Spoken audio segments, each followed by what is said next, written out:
Yung mga pare, ito, tuturo lang natin kung paano gawin yung plank with shoulder taps na tinatawag. So, ito yun. Galing kay Please Move Up siya.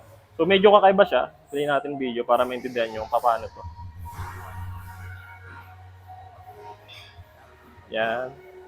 So, i-demo ni Tang kung paano.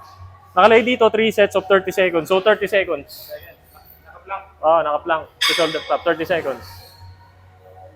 Okay, game. 1, 2, 3, 4, 5, 6, 7, 8, 9, 10, 11, 12, 13, 14, 15, 16, 17, 18, 19, 20, 21, 22, 23, 24, 25, 26, 27, 28, 29, 30.